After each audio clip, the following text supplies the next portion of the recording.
There is no doubt that there is a conspiracy to derail these forensic historians' efforts to uncover the truth. What's the reason why this research is so dangerous and being obfuscated by certain parties? He has been filled full of disinformation, wound up like a clockwork rat, and sent specifically from London to cause disruption. Right. In August 2011, just after 3 a.m, Wilson and Blackett were asleep when a sudden violent fire broke out in Baron Blackett's bedroom. There was a fire. Fire alarm. You were in bed. It was a Sunday morning. About 3:15. Combustion, suddenly exploded, which immediately was followed by a fast and furious inferno. A fast and furious inferno, fire. And I know it for sure it is an incendiary device because I've seen an incendiary device in operation. I woke up, so something must have awakened me.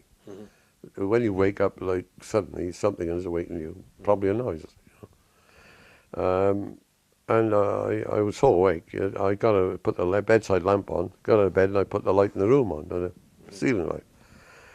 And then I noticed a little wisp of smoke on the bottom of my door. That couldn't have wakened me, but there was a wisp of smoke coming into the door. I opened the door, the landing outside is filling up with smoke, and it's coming on seems to be coming from my colleague's bedroom. Right. All sorts of poisonous toxins, including carbon monoxide, certain monoxides. They give me a long plethora of all the poisons in the hospital. Yeah. So I went to his bedroom, doors half open, pushed it open, got in, and I'm searching in the dark, and I found him. Dragged him out on the landing, you see. Come on. Because smoke apparently disorientates people. They can get disorientated very quickly, apparently. Yeah. Anyway, got to the top of the stairs. I ran down the stairs, phone 999. And there was a police helicopter above the house. And I was taken to hospital. And the next thing I know, there's a guy got hold of me and he's literally thrown me into an ambulance. I did vomit. I vomited outside the ambulance before I actually got to the hospital. Can you remember going into the hospital? Very vaguely. So did you communicate with him at all at the hospital? A little, yeah, I could. Right. But then he was clearly going. He was starting to go. He was starting to go. But he have to be in intensive care in a bad way. So they said, well, you can go in, but do us a favour, talk to him. Because even though he's in an induced coma, which he's in, he may be able to hear your voice. How long were you in a coma for? Nearly 2 weeks. So you were completely unconscious for 2 weeks? Totally unconscious, but I had positive abstracts, wheels spinning on in my head. And I walked in, the whole of the upstairs, all the walls, ceilings, everything were black. It was incredible. All the curtains were black, the bedding everything was black. I'd never seen anything like it. And his room was wrecked, totally burned out. Windows had been smashed in the passageway and all the bedrooms to let the smoke out. They do that. So I got smashed. 25% chance, and that's been to expect the worst, to set to be family and Alan Wilson and others. Do you remember coming round after 2 weeks? I can't remember, but I was told by my family, which I with no reason to disbelieve it, they told that on Sunday afternoon, the 14th of August, there was a Catholic priest with the family. First of all, people have said it's a fire by smoking. The fire brigade have dispelled that, and it's a mystery to the fire brigade, the Northumbria Fire Brigade. Right? It's definitely not smoking. It goes against the laws of physics and science that it could be started by an electrical fault because the electrics are all intact, including the insulation. So the electrics were checked after the fire? The lights were still on when the fire started. There's no cooking taking place. Once the dust had settled, Alan realised what happened did not seem right. It didn't make sense. Put it this way, it didn't make sense to me. None of it made sense because at 3:15 in the morning you're both fast asleep. So it didn't make sense. And it was a what the hell is happening here? It was what the hell is going on?